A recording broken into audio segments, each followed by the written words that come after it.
अरे कमी वापर पण अस्सल वापर. MDH काश्मीरी लाल मिरची पावडर. नमस्कार, मी सौरभ पाटील. इथं आपले मंदिर परिसरात आपलं दुकान आहे. मंदिर आराखडा होण्यासाठी बरेच दिवस प्रयत्न चालू आहेत. मुख्यमंत्र्यांच्याकडे आता सोमवारी तो मंदिर आराखडा आहे तो तिथं सादर होणार आहे. मंदिर आराखडा होणं हे गरजेचंच आहे, कारण लाखो भाविक मंदिराच्या इथं येतात. देवीचं श्रद्धास्थान आहे लाखो भाविकांचे. मंदिर आराखडा होणं हे गरजेचंच आहे. पार्किंग व्यवस्था, मंदिर म्हणजे अजून काही गोष्टी आहेत, हे गरजेचं आहे.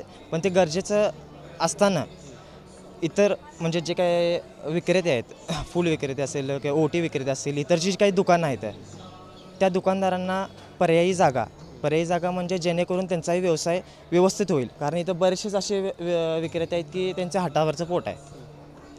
तर त्यांना पर्यायी जागा व्यवस्थित ठिकाणी म्हणजे जेणेकरून त्यांचाही धंदा होईल अशा ठिकाणी पर्यायी जागा देणं गरजेचं आहे. विकास आराखडा करताना प्रत्येक लोकांचा विचार करून हा निर्णय घेतला पाहिजे प्रशासनानं.